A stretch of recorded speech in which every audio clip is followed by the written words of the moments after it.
Ela ansiava por uma escapada aventureira.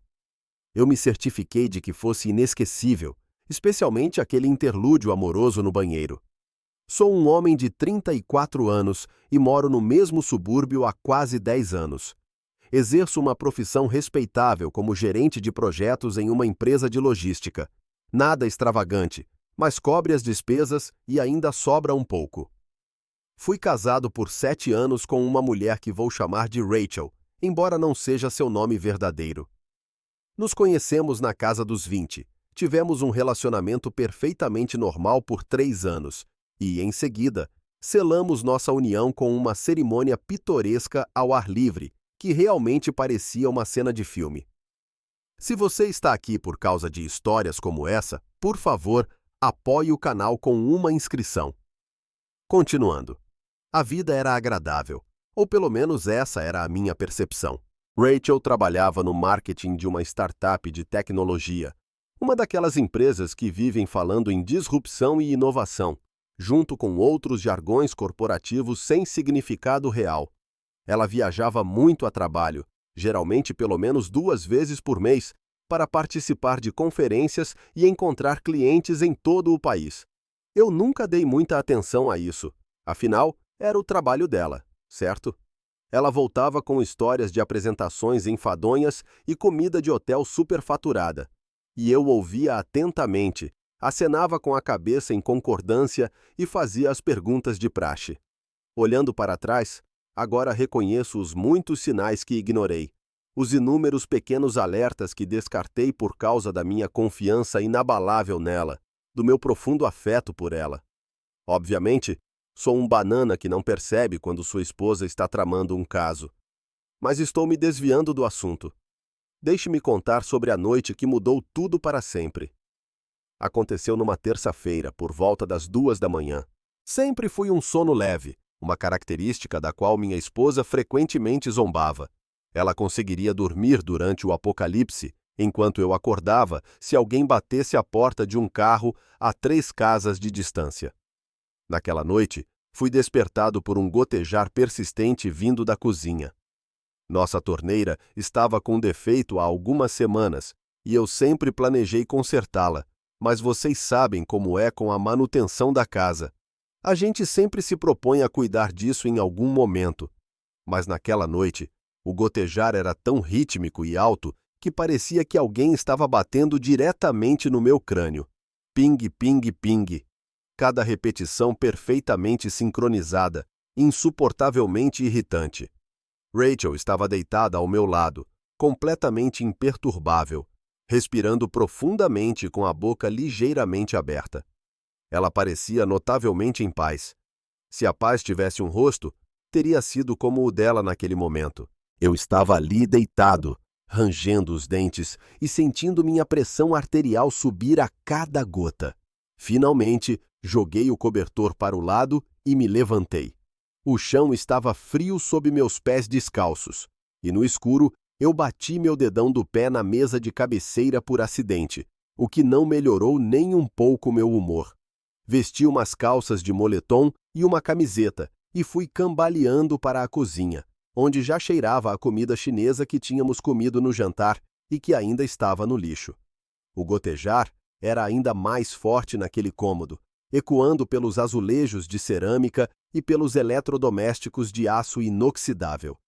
Peguei minha caixa de ferramentas na garagem, que herdei do meu pai, junto com sua predileção por resolver os problemas sozinho, em vez de contratar um profissional.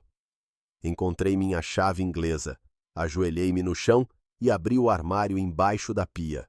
Nesse momento, vi a mala de viagem de Rachel em cima da bancada.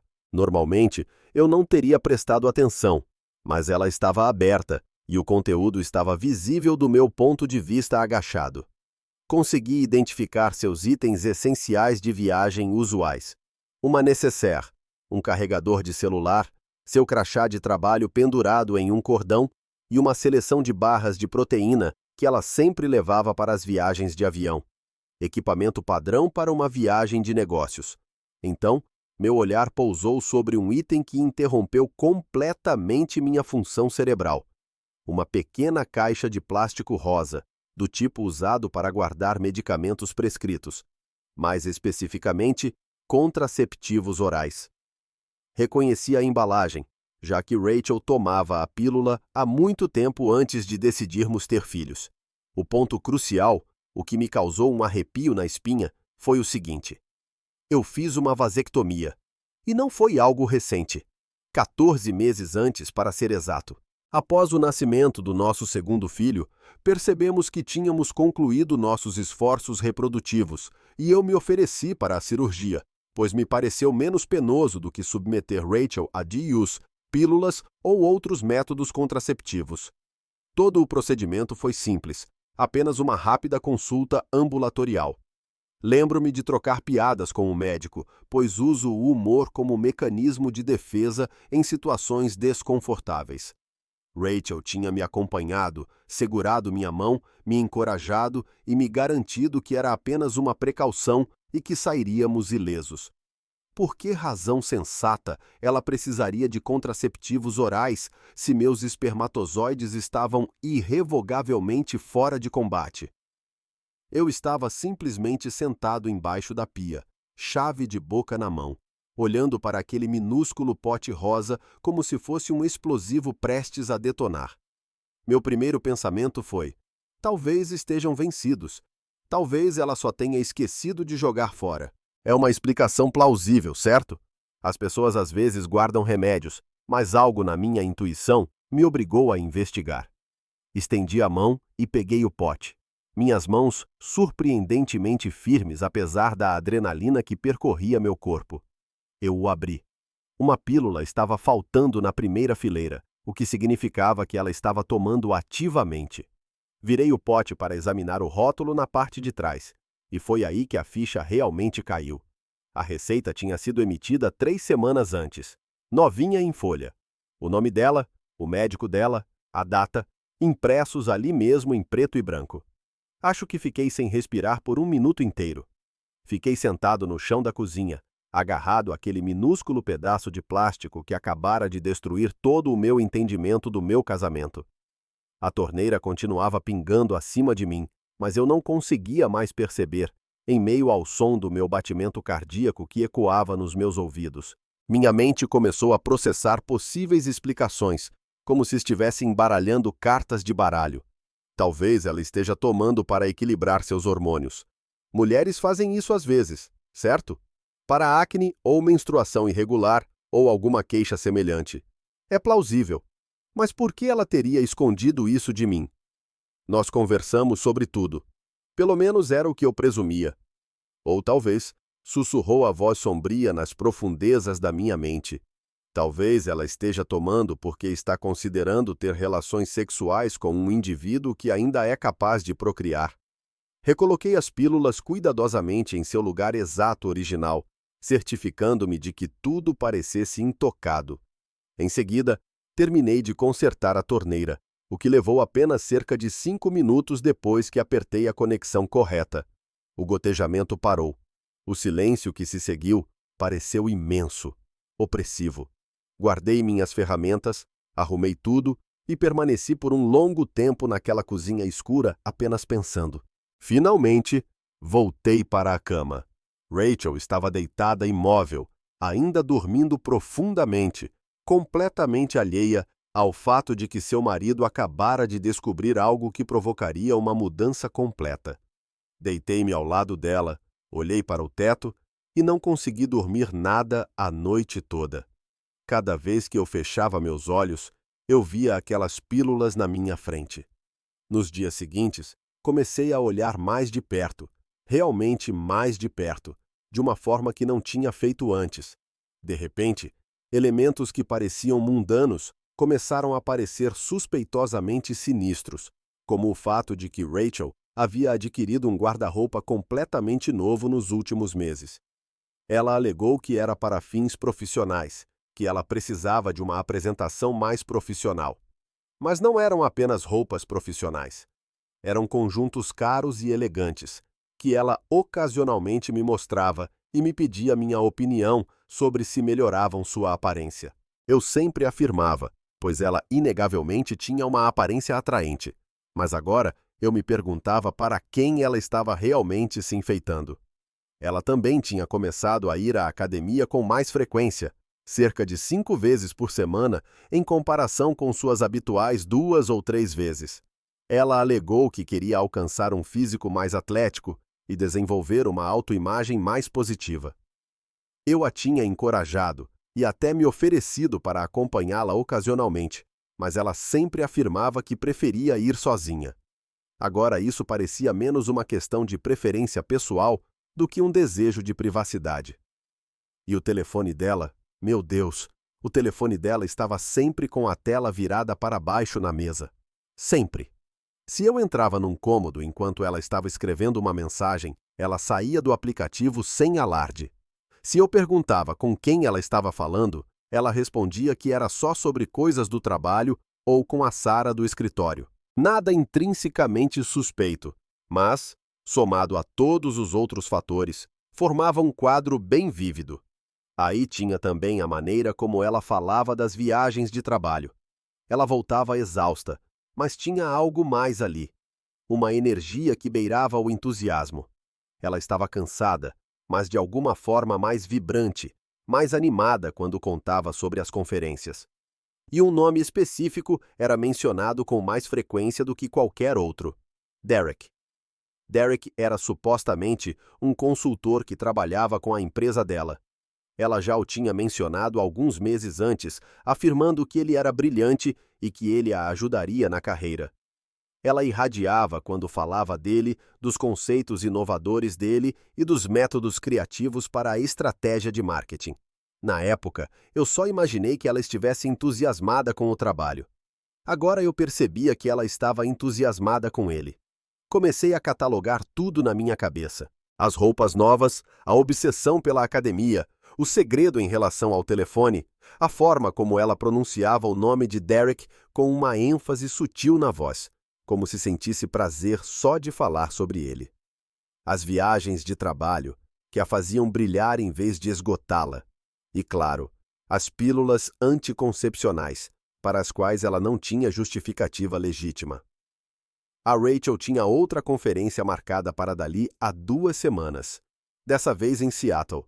3 dias de painéis de discussão, networking e o que mais quer que aconteça nessas reuniões de empresa. Ela estava animada. Falava o tempo todo sobre a programação e os palestrantes que queria ouvir. E, claro, o Derek também estaria lá. É claro que o Derek estaria lá. Supostamente, eles fariam uma apresentação juntos sobre funis de marketing, ou fidelização de clientes, ou qualquer outra baboseira que eu já não conseguia mais prestar atenção. Nesse ponto, decidi que precisava de provas concretas. Não podia simplesmente confrontá-la com base em suspeitas e uma cartela de pílulas. Precisava ter conhecimento definitivo dos eventos que estavam se desenrolando. Foi por isso que entrei em contato com o Tyler, um camarada meu. Eu e o Tyler fomos para a faculdade juntos, entramos para a mesma fraternidade e somos amigos há mais de 10 anos. Ele trabalha atualmente com tecnologia da informação, especificamente na área de segurança cibernética, e possui certas habilidades que se movem em uma área cinzenta legalmente questionável. Eu nunca tinha pedido a ele nada eticamente duvidoso, mas essa situação parecia urgente. Marquei de encontrá-lo num bar perto do trabalho dele e expliquei toda a desgraça.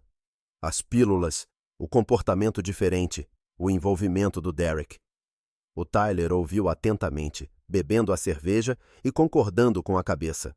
Depois do meu relato, ele olhou para mim com seriedade e perguntou: "Você tem certeza absoluta de que quer seguir por esse caminho? Uma vez que você comece a investigar, não poderá mais ignorar as descobertas que fizer. Eu preciso de uma certeza definitiva. Impeça que isso aconteça. Não consigo mais suportar essa existência, oscilando constantemente entre a paranoia e a validação dos meus instintos." Ele inclinou a cabeça pensativamente. "Tudo bem.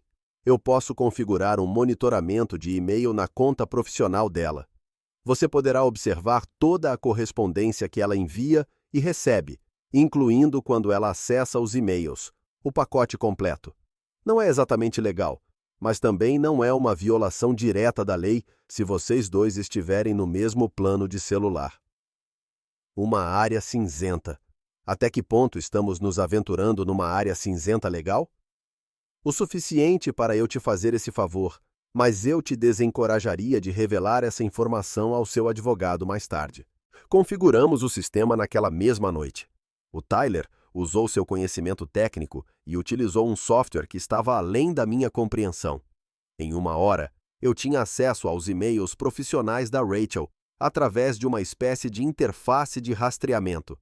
Gerou um profundo sentimento de intrusão, como se eu estivesse me transformando no tipo de pessoa que sempre condenei. Mas eu também havia superado qualquer preocupação com a decência, considerando que minha esposa estaria supostamente guardando segredos que exigiam o uso de contraceptivos. A primeira leva de e-mails parecia inofensiva. Assuntos relacionados ao trabalho, agendamentos, discussão de prazos de projetos. Então, comecei a perceber as trocas de mensagens entre ela e Derek, o que me causou um reviravolta no estômago. Começaram com formalidade profissional. Obrigado pela sua contribuição para a apresentação. Estou ansioso para colaborarmos neste projeto. No entanto, ao vasculhar os registros históricos, que remontavam a semanas e meses, o tom foi se transformando, tornando-se cada vez mais pessoal e íntimo. Uma mensagem de Derek continha a frase: "Você sempre consegue alegrar o meu dia. Mal posso esperar para o nosso encontro na conferência." A resposta de Rachel foi: "O sentimento é recíproco. Essas viagens são o ponto alto da minha agenda profissional." Em outra mensagem, Derek escreveu: "A última conferência foi inesquecível. Vamos tentar fazer de Seattle uma experiência ainda mais extraordinária." Rachel respondeu com um emoji piscando o olho. "Pode apostar que sim." Conteúdo sexual explícito não era perceptível, pelo menos não dentro do meu campo de observação. Mas linguagem explícita não é pré-requisito para a compreensão de subtexto. A infidelidade emocional era inegável, e eu apostaria à minha casa que ela já havia se transformado em uma manifestação física ou estava prestes a acontecer. Passei horas examinando esses e-mails, fazendo capturas de tela dos exemplos mais gritantes e me sentia cada vez pior a cada troca. Minha esposa, a mulher com quem eu havia passado os últimos 10 anos, estava tendo um caso extraconjugal, ou pelo menos planejando um, e estava mentindo para mim há meses, possivelmente mais. Naquela noite, depois de reunir evidências suficientes para dissipar minhas preocupações sobre meu estado mental, fiquei parado no meu carro na nossa garagem por 20 minutos antes de entrar em casa, apenas sentado ali, com as mãos agarradas ao volante, tentando processar a constatação de que meu casamento havia acabado, pois a partir daquele momento não havia mais perspectiva de reconciliação. Mesmo sem um ato físico, a traição estava irrevogavelmente consumada. Ela havia se distanciado emocionalmente e transferido seu afeto para outra pessoa, e estava ativamente orquestrando uma escalada da situação. Quando finalmente entrei em casa, Rachel estava sentada na sala assistindo televisão. Ela me lançou um sorriso convidativo quando me viu, um sorriso caloroso e genuíno, e perguntou: "Oi, querido, como foi seu encontro animado com Tyler?" "Louvável", respondi, forçando-me a retribuir o sorriso. "Ele está bem, o que é bom. Fiz macarrão para o jantar, caso esteja com fome." Eu não estava com fome. Pensei que talvez nunca mais sentisse fome, mas disse: "Obrigado. Talvez mais tarde."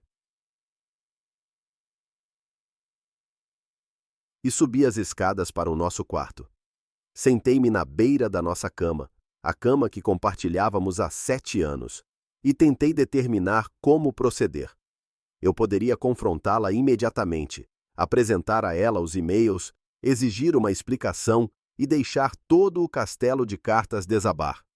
Mas uma força inibidora interveio. Talvez fosse o investigador latente em mim, querendo obter evidências adicionais. Talvez fosse o elemento em mim que ansiava que ela sofresse um grau semelhante de tormento ao meu. Ou talvez eu apenas quisesse ter certeza absoluta antes de acender um incêndio abrangente. Nesse ponto, A ideia se manifestou. Era mesquinha, com certeza, e provavelmente vingativa. Certamente não era a abordagem inteligente para lidar com as circunstâncias, mas naquele momento, sentado ali com capturas de tela do caso extraconjugal da minha esposa no meu celular, eu não me sentia particularmente inteligente.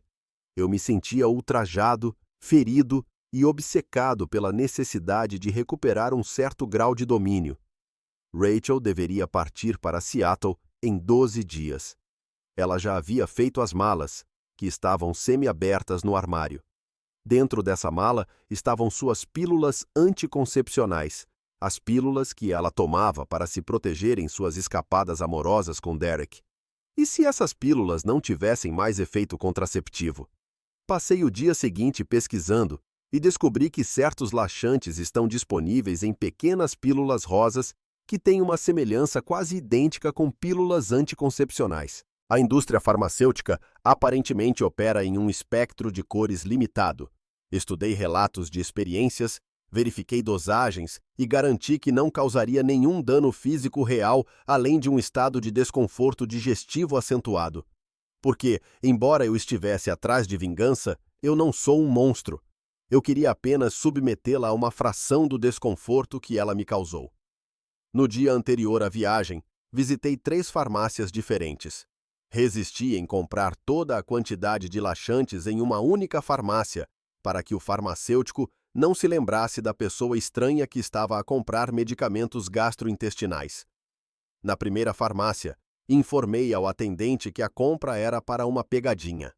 Na segunda farmácia, aleguei que meu pai idoso sofria de prisão de ventre. Na terceira farmácia, simplesmente os coloquei no balcão, sem dar mais explicações, e a caixa não fez perguntas. No final do meu tour farmacêutico, eu possuía 9 embalagens de laxantes de alta potência em forma de pílulas rosa. Senti uma sensação de absurdo enquanto atravessava a cidade comprando laxantes como uma espécie de excêntrico obcecado por vingança. Mas também experimentei a sensação de finalmente agir, de assumir o controle, em vez de apenas suportar o sofrimento passivamente. Naquela noite, Rachel foi para a academia, seu programa habitual, que durava 90 minutos. Esperei até que o carro dela saísse da garagem, dei a ela mais 5 minutos, por precaução, e então comecei minha operação secreta. Coloquei luvas de látex, o que parecia ridículo, mas ao mesmo tempo essencial. Fui até o armário e peguei a mala dela. No bolso lateral, encontrei a embalagem rosa com suas pílulas anticoncepcionais. Minhas mãos tremeram levemente quando abri a embalagem, mas me forcei a manter a calma. Metódico. Cada pílula anticoncepcional foi removida. Coloquei-as na penteadeira, como pequenas sentinelas rosa. Em seguida, substituí cada uma por uma pílula laxante, certificando-me de que fossem colocadas de volta na mesma posição. A semelhança não era perfeita, sob inspeção minuciosa, mas era suficiente para que ela não notasse nada, a menos que estivesse procurando especificamente por alguma discrepância. E que motivo ela teria para isso? Após a conclusão do processo, havia uma fileira de pílulas anticoncepcionais na penteadeira, e eu tinha uma embalagem cheia de laxantes em minha posse. Fechei cuidadosamente a embalagem, coloquei-a de volta em seu lugar exato na mala dela, descartei as pílulas originais no vaso sanitário, limpei minuciosamente todos os vestígios restantes, me livrei das luvas e sentei-me no chão do banheiro por um breve momento para processar as consequências de minhas ações. Isso criou uma sensação de irrealidade, como se eu tivesse cometido algum tipo de delito ridículo. Mas também senti uma satisfação sombria, sabendo que a aventura amorosa de Rachel em Seattle se transformaria em um desastre digestivo. Ela queria agir secretamente e de forma traiçoeira. Muito bem. Vamos ver até que ponto ela mantém seu senso de sensualidade enquanto estiver presa ao vaso sanitário. Rachel voltou da academia radiante de vitalidade e entusiasmo. Ela realizou um ritual de limpeza, preparou nosso jantar e conversou sobre os acontecimentos do seu dia. Ela mencionou a conferência e expressou tanto expectativa quanto preocupação em relação à apresentação. Derek tem me apoiado muito na fase de preparação, disse ela. Tive que exercer mais pressão sobre meus talheres para evitar a expressão de uma réplica verbal. Isso é louvável, proferi. Parece que ele é um mentor capaz. O epítome, respondeu ela sorrindo. Estou realmente feliz em trabalhar com ele. Feliz, de fato? Naquela noite, enquanto nos preparávamos para dormir, ela pegou a mala para fazer uma verificação final, pegou a embalagem de pílulas, deu uma olhada e assentiu em aprovação. Quase me esqueci de colocar essas coisas na mala, disse ela casualmente. Certamente não gostaria de me esquecer delas, comentei. E ela não tinha ideia de quão profunda era a importância contida naquela afirmação. Ela me deu um beijo de boa noite, reafirmou seu afeto e se aconchegou em mim, como se tudo estivesse dentro da normalidade. Como se ela não estivesse planejando ser infiel em menos de 24 horas. Fiquei deitado na penumbra, a respiração dela ficando mais uniforme enquanto ela sucumbia ao sono, e senti um vazio completo. Sem afeto, sem carinho, apenas a fria certeza de que nosso casamento havia chegado ao fim. Na manhã seguinte, Rachel levantou-se cedo, irradiando energia. Ela já havia escolhido sua roupa na noite anterior, um daqueles vestidos extravagantes recém-adquiridos, azul marinho com um visual profissional, mas ao mesmo tempo favorecedor. O tipo de vestido que se usa quando se quer impressionar alguém. Eu preparava um café enquanto ela finalizava seus preparativos, e nós representávamos uma vida conjugal dolorosamente convencional, com ela me informando sobre a agenda da conferência e eu fingindo me interessar pelos detalhes. Nós dois desempenhamos nossos papéis perfeitamente. Meu voo é às 9, disse ela, fitando o celular. O carro deve chegar em 20 minutos. Espero que tenha uma boa viagem, eu disse. E eu realmente desejava isso, embora não da maneira como ela entendia. Quando o carro que ela havia chamado chegou, eu a acompanhei até a porta e carreguei sua mala. Ela me deu um beijo rápido e sem graça que parecia ensaiado, e disse: "Vou sentir sua falta." Digo o mesmo, eu menti. Observei o carro dela até virar a esquina e desaparecer. Então voltei para dentro de casa, servi-me de mais café e esperei pelos próximos acontecimentos. A conferência começou à tarde.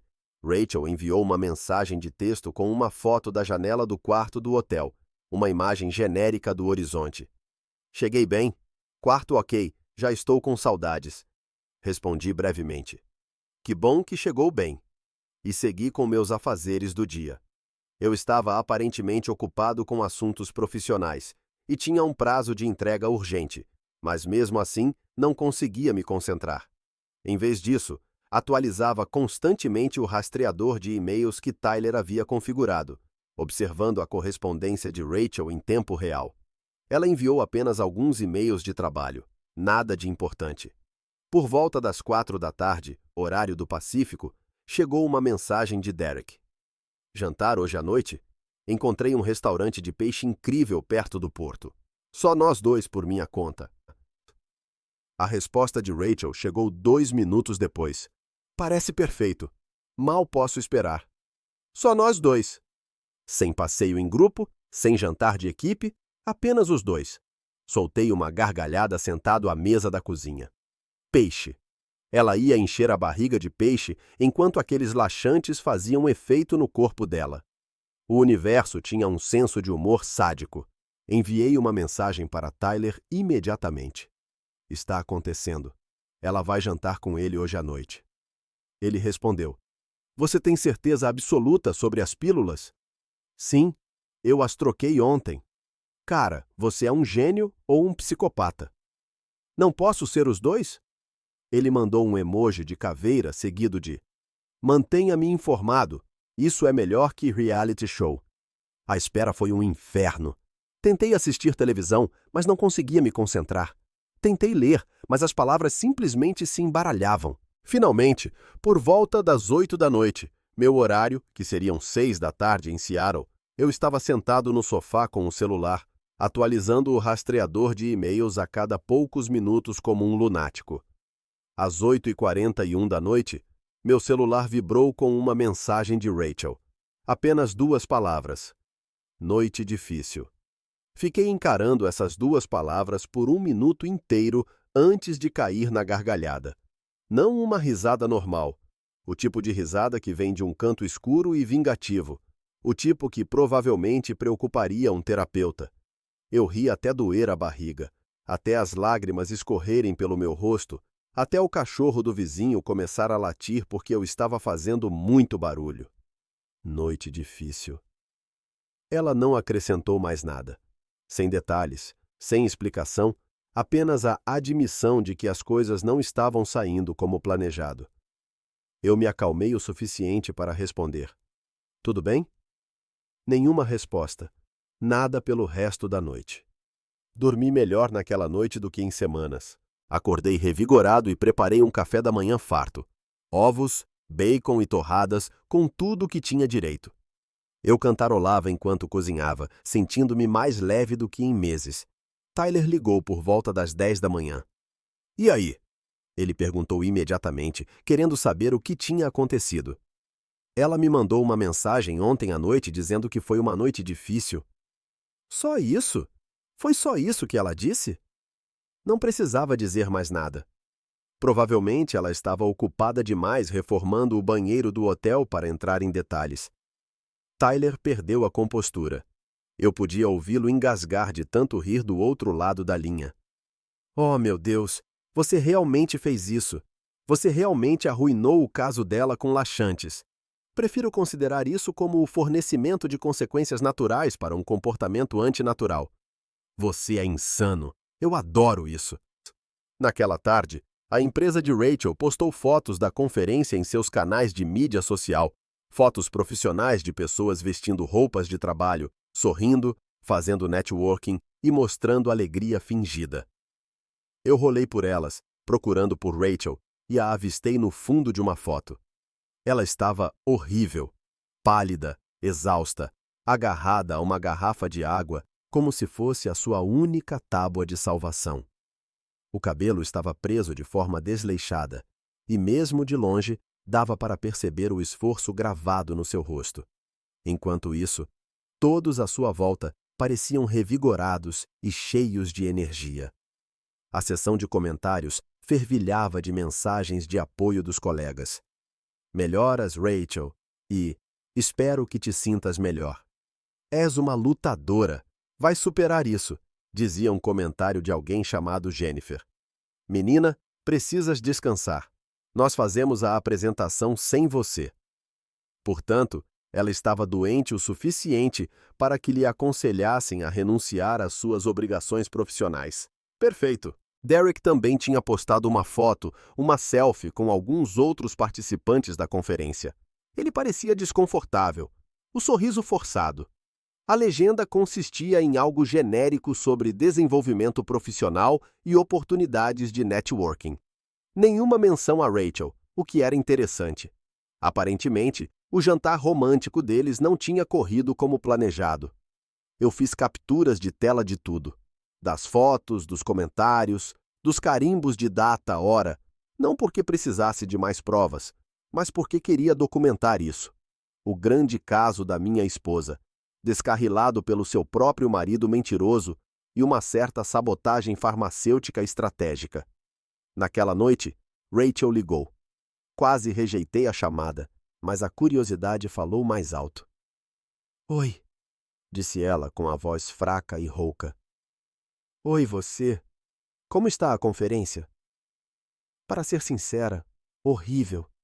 Estou tão enjoada, Jake. Não sei o que aconteceu, mas nunca me senti tão mal. Que terrível, eu disse, injetando preocupação suficiente para soar convincente. Deve ter sido algo que você comeu. Talvez. Jantei frutos do mar ontem à noite e estou pagando o preço desde então. Derek se sentiu tão mal que passou o dia cuidando de mim. Derek se sentiu mal. Que emocionante. Bem, espero que passe logo, eu disse. Essas coisas geralmente duram 1 ou 2 dias. Deus, Eu espero. Tenho que fazer a apresentação amanhã. E não sei se consigo ficar de pé por 1 hora na frente das pessoas.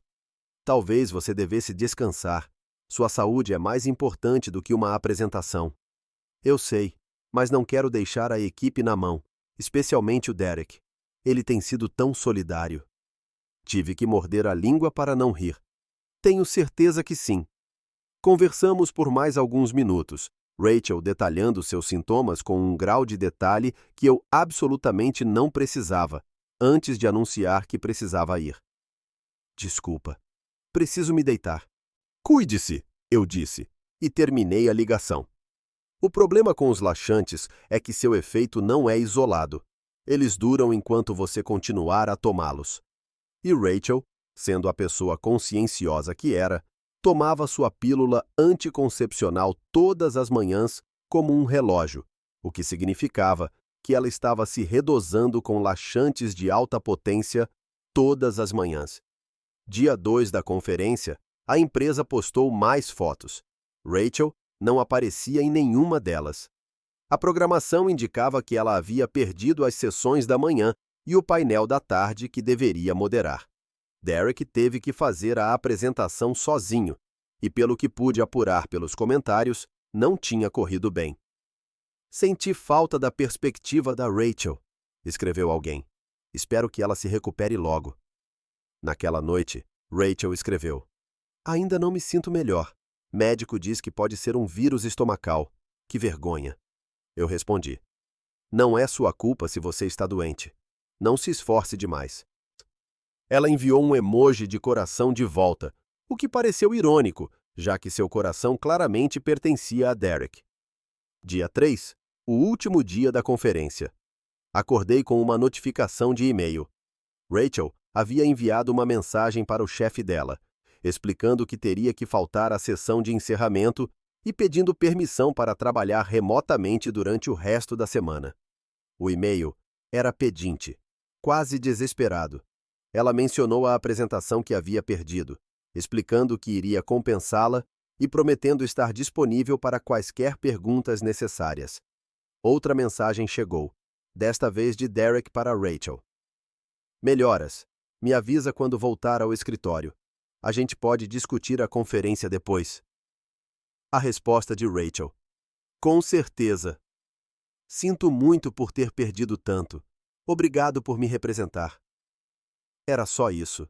Sem flerte, sem emojis piscando, sem planos secretos, apenas distância profissional e decepção. O que quer que eles tivessem planejado não tinha funcionado. O caso tinha sido abruptamente encerrado por algumas pílulas cor-de-rosa e minha disposição para ser mesquinho. Rachel voltou para casa 2 dias depois, numa sexta-feira à tarde. Eu tinha tirado o dia de folga e garantido que a casa estivesse limpa. Queria que tudo parecesse normal. Quando o carro dela entrou na garagem, observei da janela enquanto ela saía lentamente, movendo-se com cuidado, como se tudo doesse. Ela parecia horrível, tinha emagrecido, seu rosto estava abatido, seus olhos fundos nas órbitas. Ela arrastou a mala pela garagem, como se pesasse 1 tonelada. Abri a porta antes que ela chegasse. Bem-vinda de volta. Obrigada. Ela disse baixinho e ficou parada por um momento, como se reunisse forças para entrar. Peguei a mala dela e ela cambaleou até o sofá e se jogou nele. Nunca fiquei tão feliz em estar em casa. Viagem difícil? Você não faz ideia. Basicamente, vivi no meu quarto de hotel por 3 dias. Foi humilhante. Todo mundo no trabalho me viu desabar. Sinto muito, eu disse, e uma parte de mim realmente sentia. Devia ser algo que você comeu. Ela olhou para mim, e por um segundo pensei que ela soubesse. Pensei que ela tinha descoberto. Mas então, ela apenas assentiu. Deve ter sido. Nunca mais vou comer frutos do mar. Nos dias seguintes, Rachel se recuperou lentamente, mas se recuperou. Ela parou de tomar as pílulas anticoncepcionais. Então os laxantes encontraram o caminho para fora de seu corpo. A cor dela voltou. Sua energia voltou, mas algo mais também havia mudado. Ela estava mais quieta perto de mim, menos confiante. A maneira como ela me olhava às vezes era como se estivesse tentando decifrar algo, mas não conseguia juntar as peças. Continuei monitorando seus e-mails. A correspondência com Derek diminuiu drasticamente. Algumas mensagens profissionais aqui e ali, mas nada pessoal. Sem mais, mal posso esperar para te ver, ou emojis piscando o olho. O caso, se é que houve um, parecia ter esfriado, mas eu ainda não tinha terminado. Eu não podia deixar isso passar batido. Mesmo que minha vingança tivesse sido tecnicamente bem-sucedida, ela precisava saber que eu sabia. Eu precisava confrontá-la com as provas e observar enquanto ela tentava dar uma explicação plausível. 2 semanas depois de Seattle, cheguei à conclusão de que a hora tinha chegado. Era um domingo à noite, nós dois em casa, sem mais nada planejado. Rachel estava sentada no sofá com o laptop, provavelmente trabalhando ou navegando nas redes sociais. Eu tinha estado na garagem, fingindo organizar ferramentas, mas na verdade apenas juntando coragem para o que estava prestes a fazer. Entrei, servi um copo de água e sentei-me na cadeira em frente a ela. Precisamos conversar. Ela olhou para cima, e eu vi uma preocupação imediata cruzar seu rosto. Sobre o quê? Peguei meu celular, abri as capturas de tela que tinha salvo e virei a tela para ela. Sobre Derek. A cor sumiu tão rápido do rosto dela que pensei que ela fosse desmaiar. Ela olhou fixamente para o celular, para a troca de e-mails exibida na tela, e eu observei enquanto ela tentava processar o que estava vendo. O que é isso? Ela perguntou, mas sua voz tremia. Seus e-mails, todos eles, cada mensagem que você enviou para Derek nos últimos 6 meses. Você invadiu meus e-mails, ela declarou, sua voz marcada tanto por raiva quanto por um medo palpável. Confirmei calmamente o que já suspeitava. Fiz essa descoberta depois de encontrar suas pílulas anticoncepcionais, constatei. A revelação a atingiu com a força de um golpe físico. Sua boca abriu e fechou, mas nenhum som saiu. Talvez você queira explicar por que precisa de contraceptivos quando eu fiz uma vasectomia? Perguntei, acrescentando. Porque estou realmente fascinado com a acrobacia mental necessária para justificar isso. Ela caiu em lágrimas, não da maneira digna e contida, mas da maneira bruta e feia, pontuada por respirações ofegantes e rímel escorrendo pelo rosto. Jake, por favor, ela implorou. Eu posso explicar. Você pode explicar o caso? Eu retruquei. Porque é exatamente isso que é, Rachel. Você está tendo um caso com Derek. Ou pelo menos planejando ter um. Eu a acusei. Eu não dormi com ele, ela respondeu rapidamente, desesperada. Eu juro, nada físico aconteceu. Certo. Você estava apenas se envolvendo em infidelidade emocional e planejando consumá-la fisicamente na conferência. Como é que isso aconteceu, afinal? Notei que você se entrincheirou no quarto do hotel por um tempo considerável. O rosto dela se contraiu. Eu estava incrivelmente doente. Não tenho certeza do que aconteceu. Nunca na vida estive tão doente. Mas eu sei o que aconteceu, garanti, mantendo um tom calmo e sereno. Gostaria de saber a razão da sua doença? Ela me olhou confusa através dos olhos marejados. Aquilo não eram pílulas anticoncepcionais. Eu as troquei, cada uma delas, por laxantes de efeito máximo. Seguiu-se um silêncio absoluto. Ela me encarou como se eu tivesse acabado de me revelar um extraterrestre. O cérebro dela se esforçava para processar a informação, e eu pude observar quase o momento exato da compreensão. A expressão facial dela mudou de confusão para horror, depois para algo que poderia ter sido raiva, ou incredulidade, ou talvez uma mistura dos dois. Você fez o quê? Sussurrou ela. Você ouviu direito. Todas as manhãs, quando você engolia a pílula, na verdade estava tomando uma dose de laxante. Isso explica por que você sofreu de problemas digestivos durante toda a conferência. Isso explica por que seu jantar romântico com o Derek se tornou um pesadelo. Isso explica por que você não conseguiu apresentar sua palestra. Isso é doentio, exclamou ela, elevando a voz. Isso é realmente insano. Você poderia ter me prejudicado seriamente. Você me prejudicou, retruquei. Você mentiu para mim durante meses, planejou ter um caso com seu colega, me fez duvidar da minha sanidade porque eu sentia que algo estava errado. Você me machucou. Eu apenas lhe dei algumas cólicas estomacais. Ela se levantou e começou a andar de um lado para o outro, com as mãos trêmulas. Isso não se faz, Jake. Essa não é a maneira certa de resolver as coisas. Você não droga alguém só porque suspeita de alguma coisa. E você não trai porque se sente negligenciado, ou qualquer que seja a justificativa que você está prestes a me oferecer. Discutimos por mais de 1 hora. Ela usou todas as defesas do repertório de um traidor. Era apenas uma conexão emocional. Ela se sentia negligenciada, e Derek a fazia se sentir valorizada. Não tinha acontecido nada físico, logo não era um caso de verdade. Ela ia terminar de qualquer maneira. Ela nunca quis me machucar. Eu refutei cada desculpa, apresentei mais prints de tela e repeti suas próprias palavras. Observei suas defesas ruírem uma a uma, até que ela simplesmente se sentou lá, chorando e admitindo que havia cometido um grave erro. Eu não quero te perder, disse ela finalmente, olhando para mim com os olhos vermelhos e inchados. Por favor, Jake, eu farei qualquer coisa. Vou pedir demissão. Nunca mais vou me comunicar com o Derek. Podemos fazer terapia. Eu não quero fazer terapia, respondi. Eu quero o divórcio. Dir-se-ia que eu a tinha esbofeteado.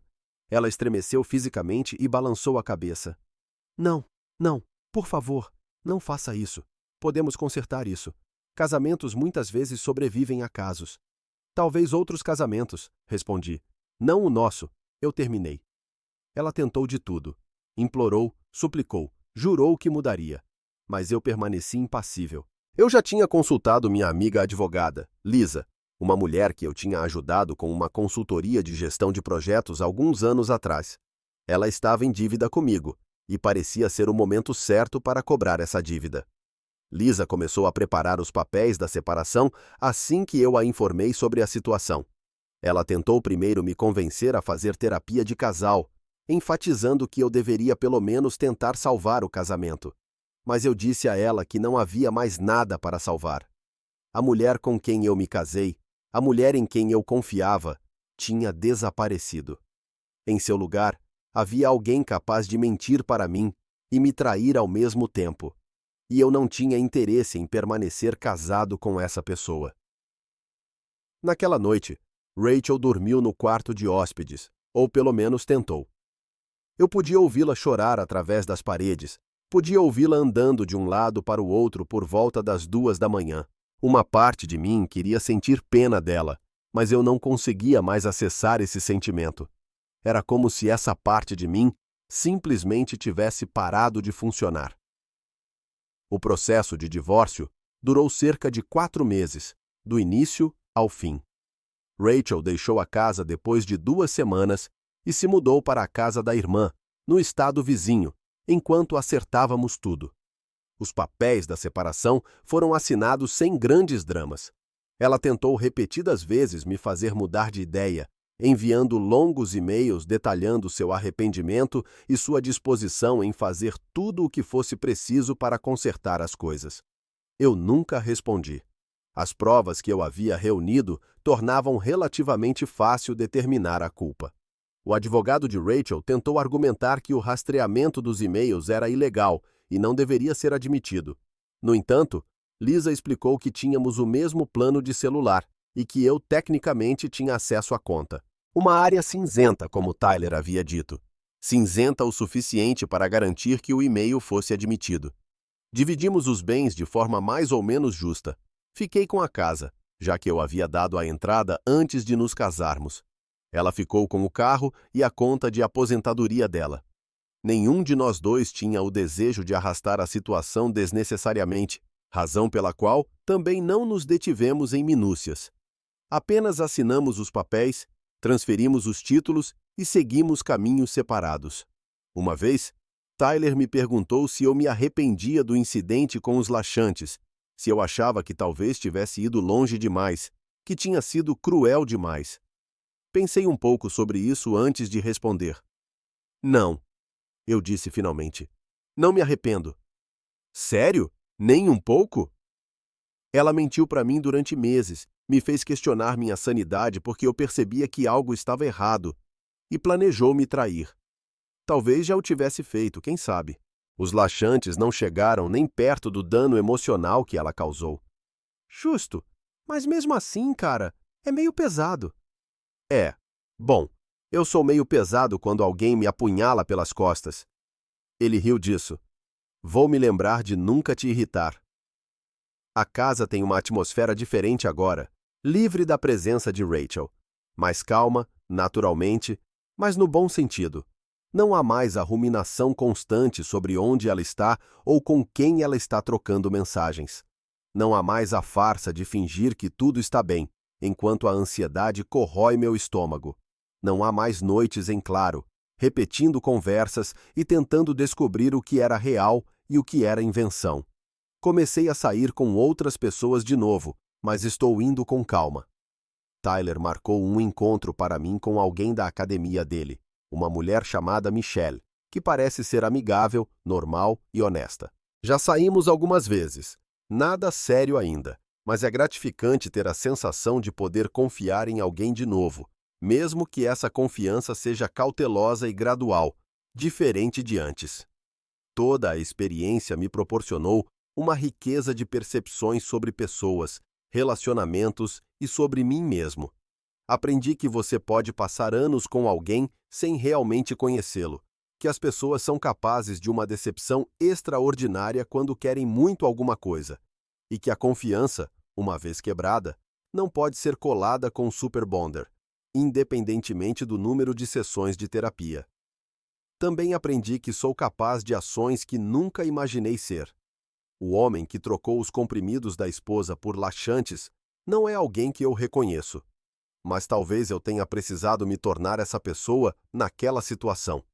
Talvez às vezes seja preciso se sujar um pouco para sobreviver à escuridão de outra pessoa. Alguns meses depois que o divórcio foi finalizado, encontrei uma das ex-colegas de Rachel em um café. Sarah, eu acho que era o nome dela. Ela me reconheceu e veio me cumprimentar e perguntar como eu estava. Estou bem, eu disse honestamente. Melhor do que estive em muito tempo. Que bom ouvir isso, ela respondeu. E houve uma pausa desconfortável antes que ela acrescentasse. Ouvi dizer que Rachel deixou a empresa. Ah, sim, ela conseguiu um emprego em outro lugar. Provavelmente o melhor depois. Bem, você sabe. Depois de quê? Eu perguntei, genuinamente curioso. Sarah pareceu desconfortável. Depois que a conferência em Seattle meio que virou assunto no escritório, as pessoas ficaram fofocando. Derek acabou sendo transferido para outra filial. Interessante. No que diz respeito a isso, sempre gostei de você. Sinto muito que não tenha dado certo.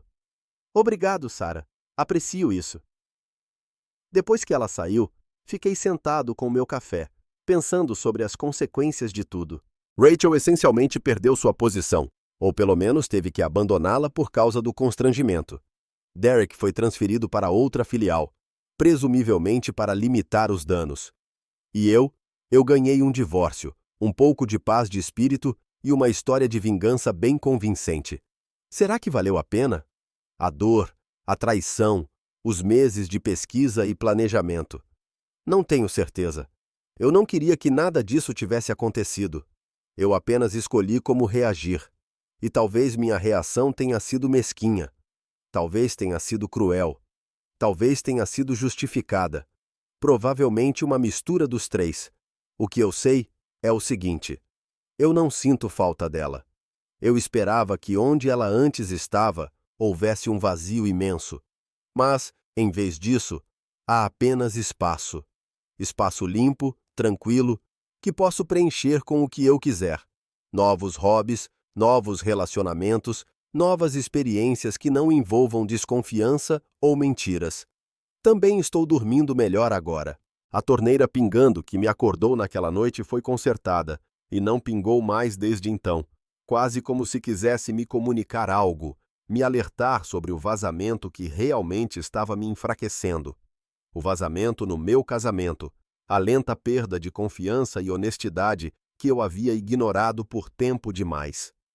Às vezes, tarde da noite, quando a casa está completamente silenciosa, penso naquele momento embaixo da pia, quando encontrei aquelas pílulas e senti meu mundo virar de cabeça para baixo. É curioso como uma pequena descoberta pode desmantelar tudo. Uma embalagem de plástico rosa, mal maior que a palma da minha mão, revelou de repente que 7 anos de casamento eram, em parte, uma mentira. Mesmo assim, me recuso a remoer isso.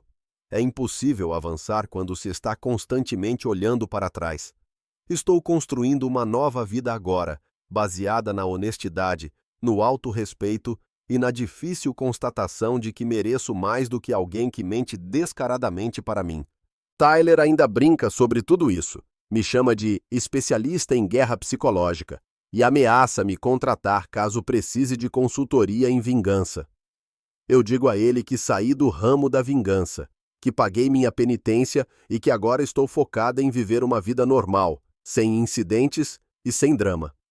Mas cá entre nós, se eu tivesse a oportunidade de reviver tudo, mudaria muito pouco.